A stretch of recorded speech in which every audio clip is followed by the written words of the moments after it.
देशाचं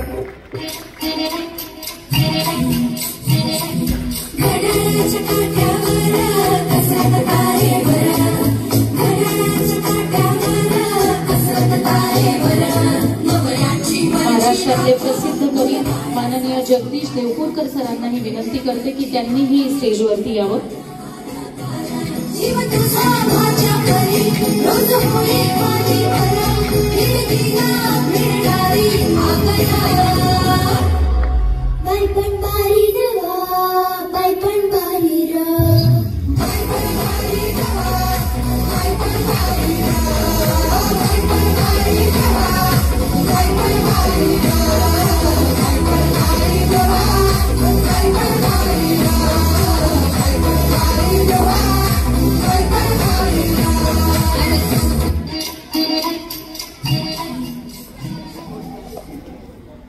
मी बोलायला विनंती करेन की त्यांनी आपलं मनोगत थोडक्यात इथे व्यक्त करावं. नमस्कार.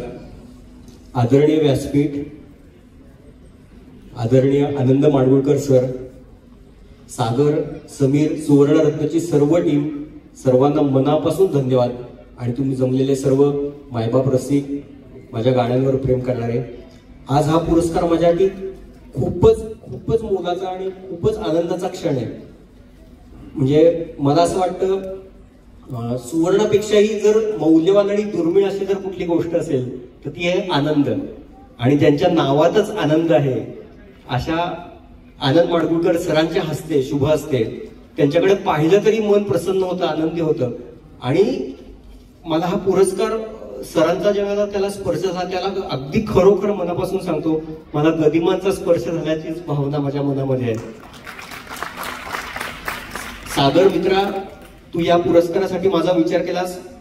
ज्या क्षणी मला फोन आला म्हणजे मला सुचेच ना सर काही. कारण सुवर्णरत्न पुरस्कार जेव्हापासून सुरू झालाय 2014, तेव्हापासून सागरची माझी मैत्री आहे. तेव्हापासूनच्या सुवर्णरत्न पुरस्काराच्या मानपत्र लेखनाची जबाबदारी सागरने माझ्यावर विश्वासानं सोपवली होती आणि मी प्रयत्न केला होता मानपत्र लिहिण्याचा. सो त्याच्यामुळे अनेक दिग्गज मान्यवरांची जीवन चरित्र मला अनुभवता आलं, वाचता आलं, अभ्यासता आलं. आणि खरं तर माझी खूप छोटी धडपड आहे. म्हणजे मगाशी समिधाताई म्हणली की कलावंत अभिनेता जो असतो तो रायटर जो लिहून देतो ते लिहितो. केतकी मगाशी म्हणाली की गुरु जे शिकवतात किंवा जे गाणं असतं ते आम्ही गातो. कवीचं काय, खूप वेळा असा क्षण येतो कवीच्या आयुष्यात की कवी निशब्द होतो. हे आपण आत्ताच मगाशी पाहिलं. सुयश सारखा इतका म्हणजे शब्दच नाही आहेत खरोखर. म्हणजे सॅल्यूट आहे सुयशला. खूप खूप खूप भारावून गेलो मी. म्हणजे त्याच्या पुढे आपला संघर्ष, आपली धडपड हे काहीच वाटत नाही. म्हणजे इतकी मोठी प्रेरणा आज मला मिळाली आहे सुयशमुळे, इतकी ऊर्जा मिळाली आहे. सागर, तुझ्यामुळे आज मला ह्या क्षणांचा साक्षीदार होत आलं. खूप खूप खूप भाग्यवान समजतोय. एक छोटीशी गोष्ट आणि आठवण सर, आनंद सर सांगतो.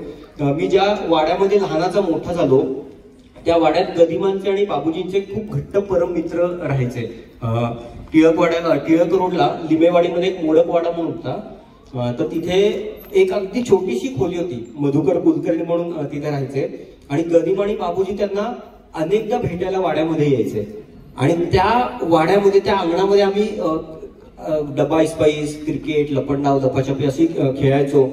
आणि जसं माझं कळतं थोडं वय झालं तेव्हा बाबांनी मला ज्यावेळेला सांगितलं की आपल्या वाड्यामध्ये बाबूजी यायचे, गदिमा यायचे, इथं मधुकर कुलकर्णी आजोबा राहायचे, त्यांच्या घरी यायचे. हे ज्या क्षणी मला कळालं त्या क्षणी अक्षरशः म्हणजे मला काय बोलावं हेच कळेना की ह्या वाटेवरून गदिमा चालत गेलेत. या वाटेला गदिमांच्या पावलांचा स्पर्श झालाय. आणि अगदी लहान वयापासून मी गदिमांचा अत्यंत परम भक्त आहे. ते माझे प्रेरणास्थान आहेत, श्रद्धास्थान आहे. त्यांच्याकडे पाहूनच मी अगदी वयाच्या 16-17व्या वर्षी ठरवलं की चित्रपट सृष्टीत गीतलेखनामध्ये यायचं, ह्यातच जगायचं आणि ह्यातच मरायचं. मी ह्यातच मरणार आहे, लिहितच मरणार आहे. आणि तेच प्रेरणास्थान ठेवून मी माझी धडपड करतोय. 40 चित्रपट झाले हे काहीच नाहीये. खूप पल्ला गाठायचा आहे, खूप पल्ला गाठायचा आहे. अगदी थोडक्यात 1-2 मिनिटच फक्त घेतो. जसं या सुवर्णरत्नचा एक काय म्हणून स्वरूप आहे, झिरो टू हिरो. तसं माझा काही खूप मोठी धडपड नाही. सुयशचा आणि असे अनेक रत्न आहेत, अनेक हिरे आहेत, हे पाहिल्यानंतर तर म्हणजे स्तिमितच व्हायला होतं. आणि सागरचं विशेष कौतुक आहे की तो गेली 11 वर्ष अत्यंत नेटानं, सागर समीर दोघे भाऊ त्यांचे संपूर्ण परिवार आणि टीम इतकं प्रचंड नेटानं आणि धडपडून हे कार्य करतायत. आणि महाराष्ट्रातनं कुठून हिरे रत्न निवडून वेचून आणतात आणि समाजासमोर ठेवतात. मला असं वाटतं आपण प्रत्येक जण आपल्या स्वतःची स्वप्न पूर्ण करण्यासाठी, स्वतःच्या आनंदासाठी जगत असतो.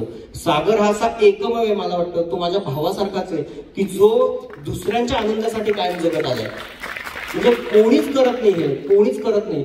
कशासाठी ही धडपड करतो असा मला अनेकदा प्रश्न पडतो. काही पाठबळ नसतं, काही नसतं. मी विचार करतो की कसं करतो हा. आणि खरोखर सॅल्यूट आहे सागर तुला. तू खरा सुवर्णरत्न आहेस, मला असं वाटतं.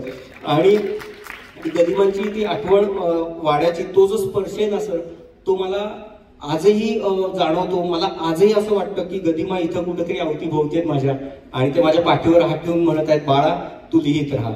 आणि तीच प्रेरणा देऊन, तीच ऊर्जा घेऊन. आणि आनंद सर, मी तुमचा प्रचंड मोठा फॅन आहे. म्हणजे गदिमांनी गीतरामायण रचलं आणि त्यांच्या पश्चात हे गीतरामायण जगाच्या कानाकोपऱ्यात पुढच्या पिढ्यांपर्यंत पोहोचवण्याचं कार्य, इतकं मोलाचं कार्य, मोलाचं योगदान सर आपल्या हातून घडतंय. आणि आज तुमचा मला स्पर्श झालाय, मी ही शब्दातील भावना आहे. आणि अजून एक मित्रांनो, एक छोटीशी गोष्ट सांगतो. आनंद माडगुळकर सरांचा तुम्हाला बऱ्याच जणांना माहिती असेल, स्पॉटीफायवर एक पॉडकास्ट चॅनेल आहे. त्यात गदिमांच्या अनेक कथा, लघुकथा, त्यानंतर इतकी अप्रतिम लिहिलेली व्यक्तिचित्र आहेत. ती सर इतकी सुंदर अफलातून सादर करतात की आपण मंत्रमुग्ध होऊन जातो अक्षरशः. तर ते तुम्ही जरूर नक्की ऐका. ऐकलं असेल तर परत ऐका.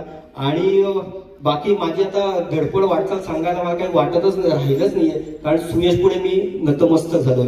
आणि हा पुरस्कार स्वीकारून मला खूप आनंद मिळाला, ऊर्जा मिळाली आणि खूप बळ मिळालंय. पुन्हा एकदा धन्यवाद सुवर्णरत्न टीमचे. Thank you so much.